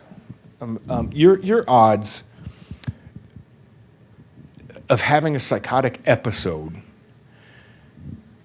I can't begin to tell a room full of people what they are. But if we look at age and potency, we can get a better idea. The earlier you consume and the higher the potency. Potency seems to be much more important on this one than anything else. So if you're consuming high potency, there's a lot of psychosis. So get used to this one too, CIP, cannabis-induced psychosis. There's a lot of psychosis that comes about. And there's two ways that this manifests. This either manifests as a psychotic episode or as a psychotic break.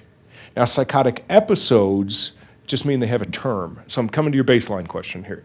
That term could be minutes. It could be hours. Something clicks and isn't right. So let's give a working definition for psychosis. There's a million different ways we could define it. Let me just give you a working one. The pejorative would be crazy. Really, psychosis is any form of brain disorder in which, like, my reality is not shared by the rest of you. That's just a pretty good, easy way to think about it. So if you have a psychotic episode, at the end of it, you bounce back. You're you again. So this can be an hour later, 2 hours later, 3 days later. What I was saying with that is it's taking us 2 or 3 weeks to get back to that with somebody, because oftentimes the consumption has been so advanced. They've used so much of it. The other thing that happens is a psychotic break. And in a psychotic break, your chemistry has changed. We can't get you back to normal. It means you'll be on long-term antipsychotic drugs, like forever. So, and here's the trick with that, is you can't ever say somebody had a full psychotic break until they're deceased and they haven't gotten better, because there's always hope it's going to get better, always. But usually, if you haven't seen somebody come back around in a couple of months, the longest I've ever seen, which was really tough one to watch because it wasn't a patient, it wasn't an abstract, it was one of my dearest friends, one of my wife's best friends, just such a sweetheart who had an extended period of recovery and relapsed.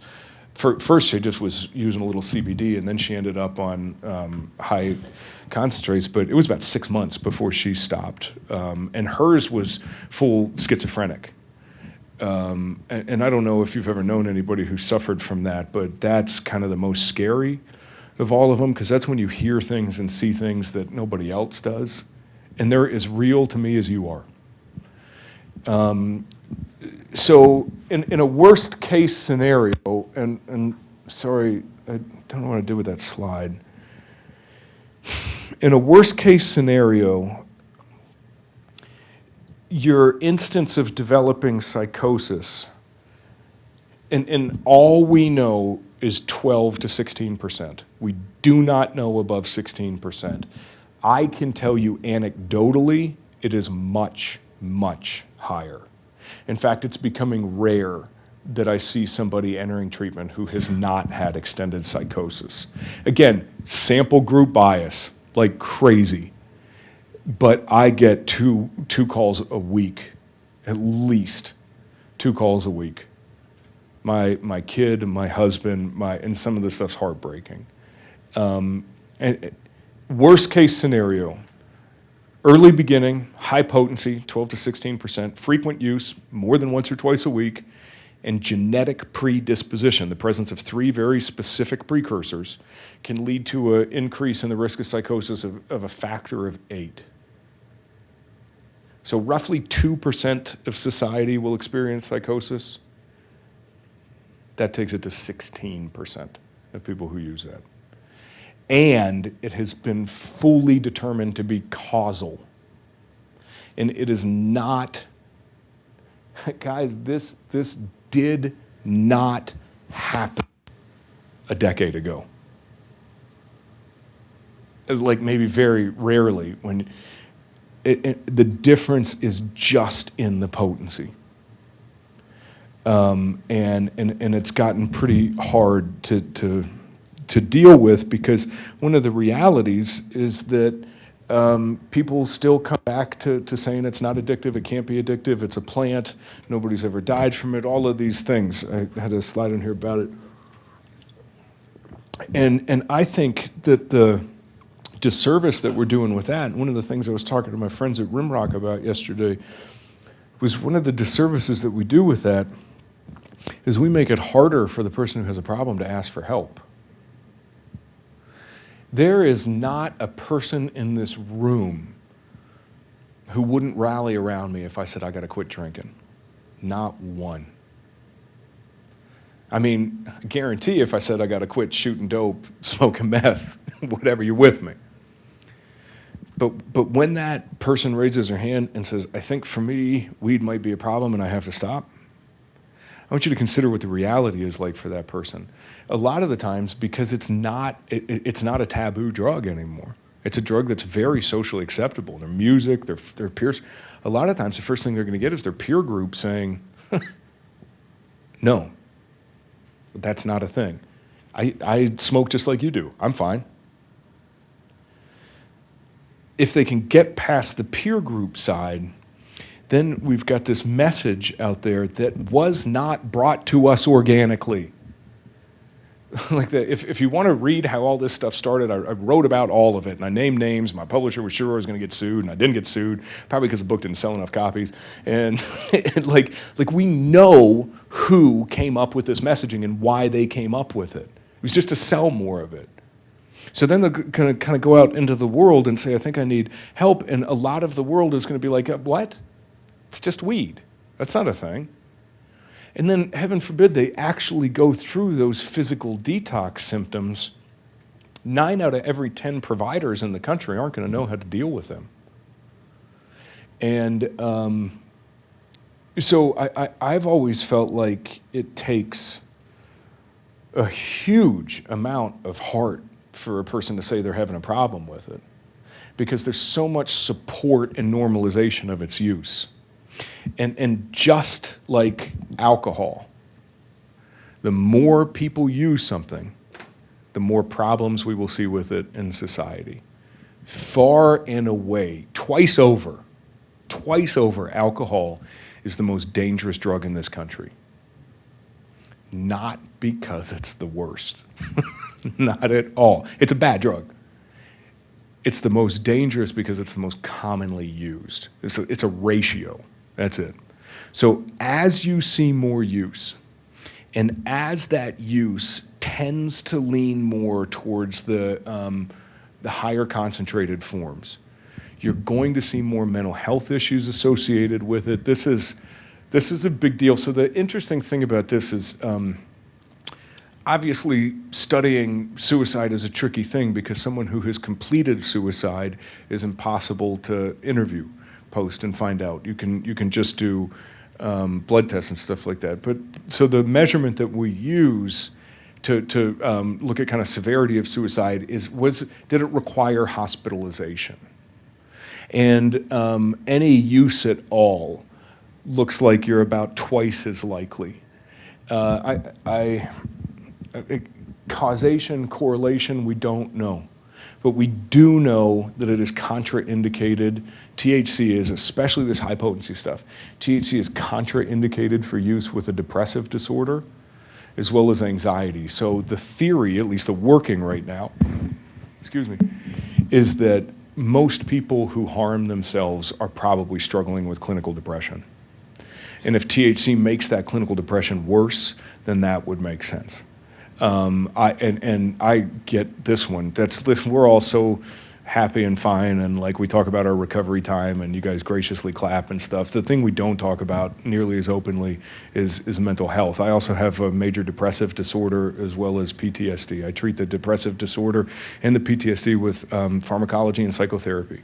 I'm on meds and I talk to people. And I know that when you get in these depressive states, anything can make it a lot worse.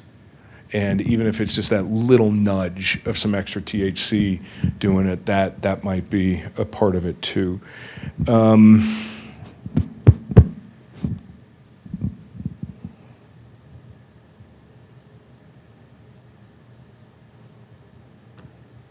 Yeah, let's do that. I think I've been talking for a very long time, and I'd like to hear questions if you have it. I can go back. That's my book if you want to read it ever.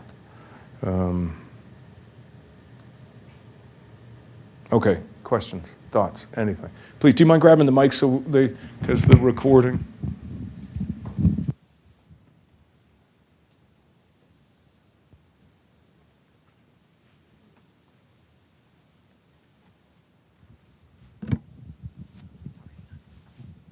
My question goes back to where you were explaining how the younger the use, it's better to, how did you put it, if it's better to do it at 22 than 19 and it's better at 19 than 17. My question is kind of, with all these grow houses and everything, you said your daughter smells it all the time. This is a thing that's just going on. How does that affect someone at that age when they're constantly around this stuff, even if they never use it? I mean, if they're constantly in a room where people are doing this, or their friends are constantly doing it, or their family is constantly doing it, and they never even pick up a joint or edible or anything, what kind of effect does that have on them? Boy, you're asking a really complex question. I can answer a little bit of it. I'll tell you, physically, nothing. You don't have to worry about any of that. That's not even kind of close to a thing. We know that they are much more likely to consume the more they're exposed to a thing.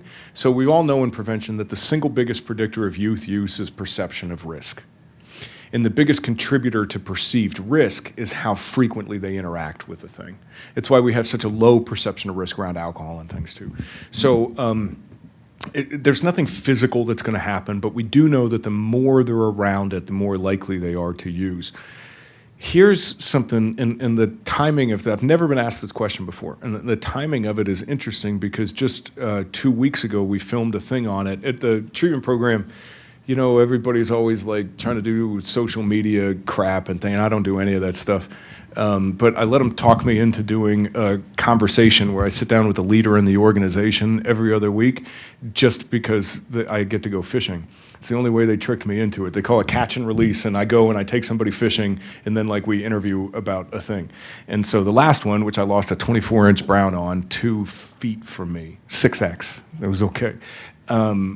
I was with our chief clinical officer, and the conversation was around a study that had just come out and published in the New England Journal of Medicine about the increased instances of higher ACE scores inside of homes where parents used cannabis. So ACE stands for Adverse Childhood Events.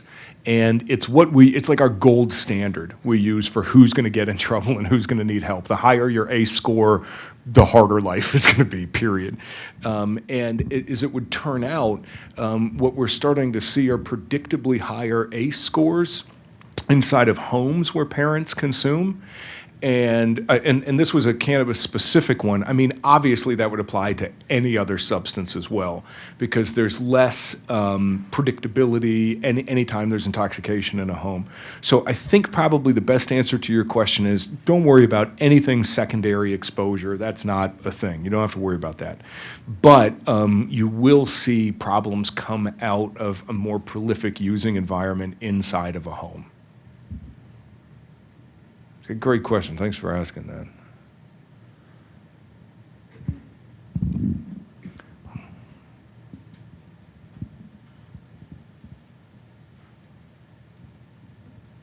You talked about higher concentrations and stuff. Sorry, a little nervous. Can you talk about any studies that show children use, as you know, when Colorado first legalized to now? Children use? Like, have kids used more because it's been more prevalent in society? Oh, you're asking like the biggest debated question in all of Colorado. So this is one of these things that, remember at the very beginning, I said you got to watch the spin. This is one that I have yet to see told in an unspun way. So I'll give my best at unspinning. What we have seen is no increase in self-report youth use. So there's this thing called Monitoring the Future, which is just a fantastic study. I think it's in like its 40th year or so. Becky, you would know that. It's been around forever, and it's done every other year, and it's done inside of school systems, and it's always been kind of our gold standard. So Monitoring the Future, the last 2 years would show us that any uptick is totally negligible, like inside of margin of error. The upticks that you see inside of ER visits and admissions to treatment, on the other hand, are both in the double-digit range. So you got one side that would say, yeah, like for sure, you have huge increases in youth use. And then you've got the other side that would say, never, ever, ever is there any increase in youth use. So I usually think that when you've got, so the one side is the one selling it, and the other side is the one trying to profit off of not having it. So I think that anytime you got something like that, you're going to have a lot of bias. The interesting thing to me about the Monitoring the Future, and this is an issue with it, is they did not include Boulder County, Jefferson County, or Denver in the last one. So those are two of the most populous counties in Denver, or I'm sorry, state. but so that was obviously an issue, and I don't think it was nefarious. They didn't get their data in time. And then the other big issue that people have with monitoring the future is, so our school suspension rates, that's another thing that some people will point to. So like, I go into this in detail in my TED Talk. The school suspension rates are way up for cannabis use. So anybody who's out of school that when they take the test also won't respond to it. So there's a decent one there. I think, so there's all the science I can give you on both sides. From an opinion standpoint, I think that there probably has been an uptick in teen and upper teen from what I have seen, but it hasn't been the sky's falling kind of a thing. But I personally, I think that there is more use. I hope that helps a little. The data's hard on this one. Sir?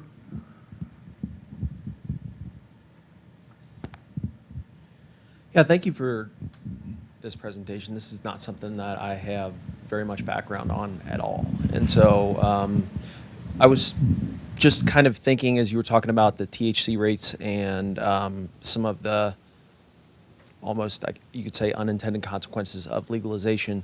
One of the things that I had looked at when we were considering legalizing was the benefits, at least supposed benefits in terms of drawing up the illegal market and things like that. And so what is your take on the benefits of legalization versus keeping it illegal? Because that's something that has been going through my mind as you've been talking about this. Yeah, thanks. I usually don't get asked that either. So I'll give you two sides. I'll give you kind of the data side, because the specific thing that you mentioned was definitely interesting. And then you asked for my opinion, so you get my opinion on it. As far as the actual data and information we know about black market and switch over to, it's had the opposite effect, which was totally predictable when you looked past what we were sort of being sold. So the black market in Colorado, California, everywhere is way bigger than it used to be. And pretty obvious on the whys on that. You're just in a more prolific environment where it's easier to have cannabis grown and dispensed, and so there's more black market than there used to be. As far as benefits go, I'll tell you, I'm really glad that we can talk about this more openly right now. I think that for a long time people were unwilling to have a conversation because it was an illicit substance and it was taboo, and I think it's good that we're out in the open. I also think, and opinion, I'm a big decrim fan. In fact, I've thought for a long time that decriminalization of substance use disorder is a great idea. I have always been an opponent of commercializing these things. So I would really love to be in a place where, as a country, we weren't criminalizing use, but where we also weren't allowing for the commercial sale of as well. That's the balance for me. It's where Washington, D.C. sort of got it right. And yeah, there's some issues with that too, and that's not a perfect solution, but it's a lot better than where we end up. So while the numbers around incarceration for cannabis were also nuts, because you had, same thing as your question, depending on who told the story, there were either like hundreds of thousands of people locked up for weed or nobody locked up for weed. I think it's a really good thing that people aren't in jail for this, and that's decreased. And I think that restorative justice is a beautiful thing too. And as we're starting to put people back into society who had brushes with this before, that's wonderful as well. I think those are good.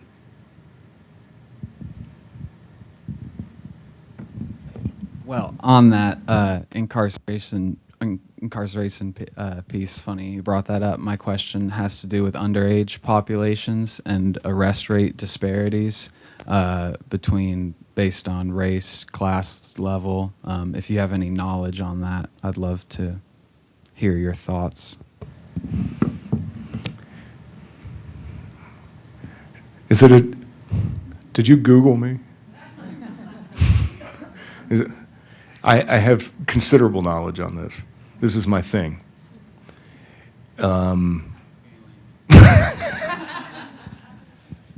This is my thing. So you can't look to adult arrest rates anymore, and I can't go off on this, but I can point you to some things. So we look to youth arrest rates. And what we have seen in Colorado, at least, has been a steady decline. And so there's 4 different weed-related crimes that we can charge somebody with. A steady decline in white kids being charged with any of those, 8% last year. A 28% or 26 or 28% increase in black kids being charged with those, and a 56% increase in Hispanic kids being charged with those. So this is where, if we want to get into the social justice side of it, which all day, I mean, to me, the environmental side and the social justice side are every bit as important as the addiction side. And the social justice side of this is you are more likely to consume if you're near a dispensary. Sure, that's part of it. And dispensaries tend to pop up in poor neighborhoods, yes. But it's way bigger than that. Like, I think that what we did was we isolated this social justice conversation to one issue. And we say, well, black and Hispanic people get arrested at disproportionate rates for cannabis, so if we legalize cannabis, that will stop. I think that's trying to treat the sneeze and say we're treating the cold. Black and Hispanic people in this country get arrested at disproportionate rates for everything, with one exception. There's one thing that people who look like me are better at getting arrested for. Huh? You nailed it. Mass murder. That's it. Everybody's always like taxes and stuff. No. White people tend to do a better job getting arrested for mass murder. That's about it. So one of the frustrating things about this conversation for me is that I feel like we've shortchanged a true conversation about criminal justice reform, as well as, I mean, generational poverty, institutionalized racism, the things that have beat this country down since its inception. And we're throwing this little bone at it and saying, oh, we are now addressing institutionalized racism. We are addressing disparities in war on drugs and stuff like that. And we're not. Like, if we really wanted to do that, it would take so much more effort. But the folks in suits nicer than mine who own the corporations have found that to be a pretty good tagline for us. I love that question. Thank you for asking that. Watch the TED Talk. It was the hardest damn talk I ever gave in my life, because you have to memorize the entire thing. Becky, do you have a question? I do. I know the answer already, but I think it's important, so I'm planting the question. I think one of the sell points for us here in Montana to legalize this was all the revenue that we would see, the tax revenue. And we could use that tax revenue here in Montana. They basically sold it on 2 things, that we could use it for treatment and addressing substance abuse disorder, and also then basically conservation, lands conservation, which I know is near and dear to your heart. So could you talk a little bit, we only have a little bit of time, and I know this is a large topic, but what have you seen in Colorado and other states around this idea that you're going to make a lot of money with this? Well, taxes are a really tough question. So you will definitely make money on it, but the devil's always in the details on the taxes. So like any time I mean, does anybody know how large our tax code is right now, the country's tax code? I mean, it's got to be thousands of pages at this point. So the devil's always in the details on how we collect the taxes. And in Colorado, we did a very poor job of making sure that it would go to the places that we meant it to. California had a hard time with that as well. My understanding of how it's going to work here in Montana is that the locality or the county is going to get 3%, right? And then 20% will go to the state. Yeah? So I think the big questions that you're going to have around this are, how was it pre-allocated? In Colorado, we made all these big promises about where it was going to go, but we also have this thing called TABOR, the Taxpayer Bill of Rights, that all of that revenue actually had to go into the general fund, and then we had to give a lot of it back at the end of the year. They put it to the voters, and they were like, do you want us to keep this money, or do you want it back? And we were like, give us our money. So I think what you'll see in Montana, depending on how that 20% is allocated, does it go to general fund? Does it end up in some sort of special thing that the state has set aside? Or do folks at the state level be like, woo, it's Christmas? But your locality, my understanding is your locality is going to split that 3%. You know the exact answer to this, don't you?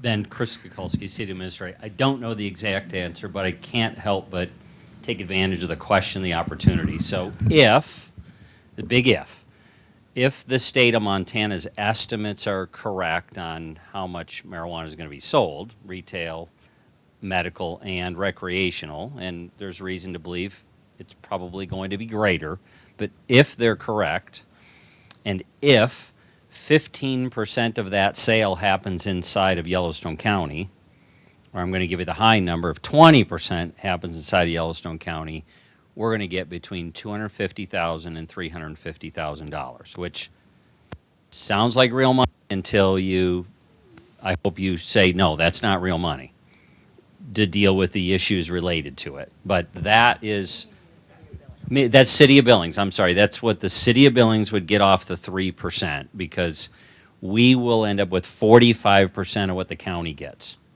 State law specifically directs that if you vote yes November 2, and it is a serious concern we have a public safety levy on November 2, and this will be on November 2.